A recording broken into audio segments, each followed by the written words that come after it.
안녕하십니까. 저는 3학년 11반 백지훈이라고 합니다. 제가 발표할 내용은 대한민국의 경제 안정 정책의 방향성에 대해서 이제 설명을 해보도록 하겠습니다. 우선은 경제 안정 정책이 어떠한 방식으로 발전해 왔는지부터 알아보고 관련된 배경 지식에 대해서 설명한 후 제가 우리나라가 어떠한 방식으로 이제 앞으로 경제 안정 정책을 이끌어 나가야 되는지 그 방향성에 대해서 분석한 것을 발표하도록 하겠습니다. 우선 첫 번째로 우리나라의 전 세계적인 경제 안정 정책의 전개 과정은 이와 같은 계보를 따르게 됩니다. 우선 자유방임주의 같은 경우에는 우리가 알고 있는 애덤 스미스의 보이지 않는 손이라는 이론을 기반으로 해서 최대한 정부나 어떤 단체가 시장에 개입을 하지 않는 상태를 말합니다. 왜냐하면 시장은 수요와 공급의 원칙 때문에 스스로가 적정한 균형 거래량과 균형 가격을 찾는 성질이 있는 것을 이용하는 것인데요. 근데 이 경우에는 이런 자유방임주의적 안정정책의 문제점은 독점 기업이나 과점 기업 같은 이런 시장 실패가 발견되었을 때 그것에 대해서 이제 규제할 수 있는 방안이 없다는 것에 있습니다.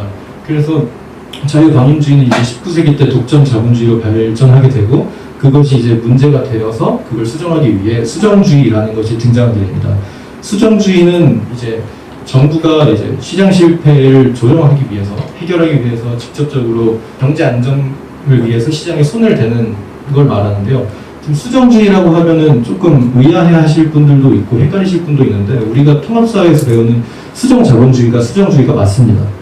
그리고 이후에 이제 통화주의라고 썼는데 사실 통화주의보다는 신자유주의가 이제 더 맞는 표현입니다. 근데 제가 이번에 중심적으로 다룰 내용은 통화주의이기 때문에 통화주의라고 썼고요.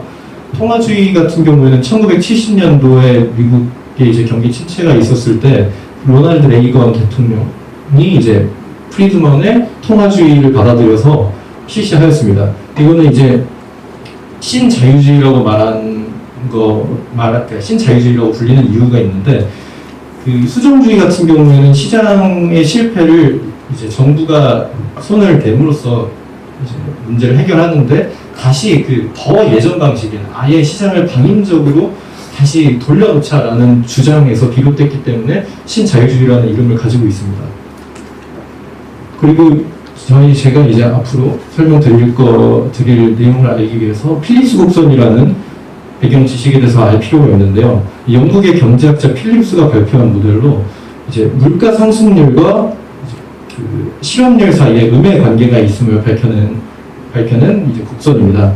세로축이 같은 경우에는 이제 물가 상승률을 나타내고 가로축의 경우에는 실업률을 나타내는데 이게 가지는 의미가 무엇이냐면 물가 상승률을 변동함에 따라서 그에 알맞는 실업률을 또 조절을 할 수 있다라는 개념을 알려주기 때문입니다. 그렇기 때문에 이제 수정주의자들은 어떠한 실업률 문제를 해결할 때 얼마만큼의 물가 상승을 감당해야 되는지 그것을 계산하고 그걸 정책에 투입하는 방식으로 이제 정책을 이어나가게 됩니다. 그리고 이제 신고전파 중합이라는 게 있는데요. 그 아까 제가 말씀드린 수정주의의 경우에는 케인즈의 경제학을 기반으로 하고 있습니다. 그래서 이제 케인즈주의 그러니까 케인즈의 이론 같은 경우에는 시장에 있는 균형을 임의로 손을 대서 이제 조정을 하는 거기 때문에 단기적인 이제 경제 안정 정책에 있어서 큰 효과를 볼 수 있고요. 그리고 고전파 이론, 아까 말씀드렸던 자유방임적 이론 같은 경우에는 장기적으로 있는 경제 안정 정책에 있어서 장점을 보이기 때문에 그 두 개를 이제 절충해서 만든 경제 안정 정책이라고 보시면 됩니다.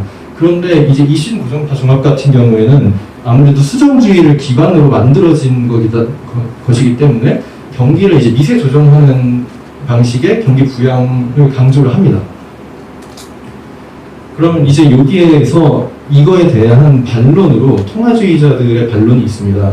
필립스 곡선의 경우는 이제 실업률과 이제 물가 상승률 간의 음매의 상관관계가 있다라고 말한 건데 이 통화주의자들은 이것이 틀렸다고 얘기를 합니다.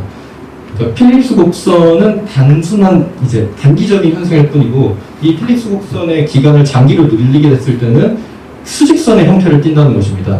그러니까 물가가 변동이 된다고 해서 실업률이 뭐 증가하거나 감소하거나 이런 거에 대한 영향력은 아무것도 없다라고 이야기를 합니다. 이거에 대한 이유를 간단하게 설명을 드리면, 이제 정부가 물가를 상승을 시키고 어떠한 정책을 펼쳤을 때 그 실제 물가 상승량과 그리고 우리 근로자들이 느끼는 그 체감 물가 상승률이 완벽하게 일치할 수가 없기 때문입니다. 그래서 근로자들이 그 체감 물가 상승률을 움직이면서 그 실제 가까운 이제 물가 상승률을 체감하게 되는 과정에서 그 실업률이 이제 변동이 됐던 게 다시 원래대로 돌아간다라는 이제 주장을 합니다. 그게 자연실업률 가설이라고 불리는 이론입니다. 그래서 그 통화주의자들은 시장을 미세 조정을 통해서 경제 안정 정책을 도모할 것이 아니라 준칙에 의한 정책을 주장을 합니다. 준칙에 의한 정책은 어떠한 기준을 잡아놓고 그것을 공개한 후 그냥 그대로 계속 유지를 해나가는 정책입니다. 그러니까 뭐가 문제가 있다고 그거를 수정을 하거나 그런 것이 아니라 그냥 계속 일정하게 어떠한 정책을 유지해 나가는 건데요. 그 중에서 이제 K% 준칙이라는 것이 있습니다. 정부가 화폐 공급량을 매년 일정한 비율, K%의 비율로 증가시켜 나갈 것을 밝히고 경제 상황에 상관없이 이를 유지해 나가는 정책인데요. 이제 이 K% 준칙을 사용하면은 좋은 점이 정책이 아무래도 투명합니다. 왜냐하면 미리 명시적인 내용을 공지를 해놓고 이만큼 오른다라는 내용을 설명을 했기 때문에 정책에 있어서 투명성이 보장이 되고, 그리고 이를 통해서 사람들은 물가 상승률이 얼마 정도 오르겠구나라는 거에 대한 체감 물가 상승률이 실제 물가 상승률과 그 크게 벌어지는 그런 오류가 적어지게 됩니다. 그렇기 때문에 민간 경제 주체들, 그러니까 기업이나 가게 같은 경제 주체들이 장기 계획을 세우는데 매우 도움이 됩니다.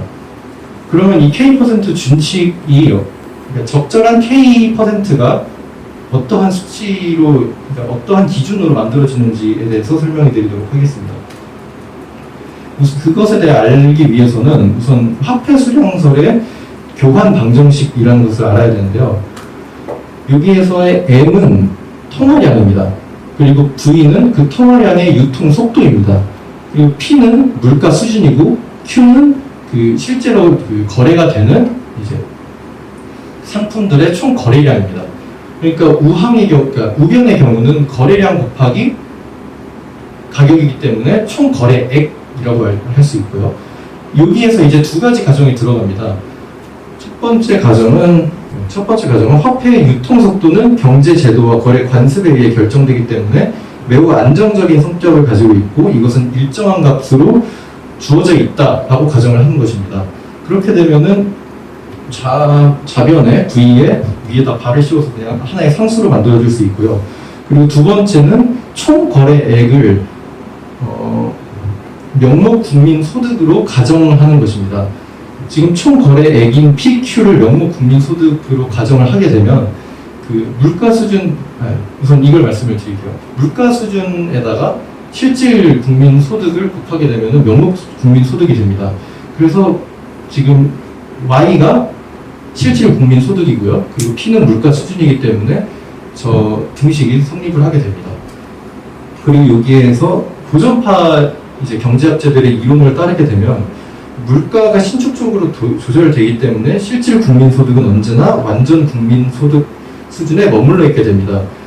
그렇기 때문에 이 Y 그 실질 국민 소득은 YF라고 바뀌게 되고요. 이 YF 또한 상수의 성격을 띠기 때문에 이것을 통해서 알 수 있는 것은 화폐 공급량, 즉 M의 변화량이 이제 곧 물가의 변화, P의 변화량이 된다는 것을 알 수 있습니다. 그래서 K% 준칙의 이제 올바른, 그러니까 알맞는 K%는 어떻게 정하냐면 경제 성장률이 높을수록 그리고 물가 상승률이 높을수록 총 거래액의 규모는 더 빠르게 커지게 됩니다. 그렇기 때문에 바람직한 K%의 수준도 높아야 되고, 그러니까 그런 그 높은 수준에서 결정이 되어야 됩니다. 그리고 반면 화폐 유통 속도가 커지게 되면 일정한 크기에 필요한 화폐 양이 적어지기 때문에 그 바람직한 K%의 양도 작아지게 됩니다. 그러면 이제부터 이 K% 준칙이 우리나라에서도 유효한 정책이 될 수 있는지에 대해서 프리드먼의 화폐 수요 함수를 단순한 모형으로 저희가 실증 분석을 한 것을 설명해 드리도록 하겠습니다. 사실 이거를 설명을 드리고 싶은데 꽤 열심히 한 거라서 여러분들의 심신의 안녕을 위해서 이건 빠르게 생략을 하고 넘어가도록 하겠습니다. 이런 식으로 했고요.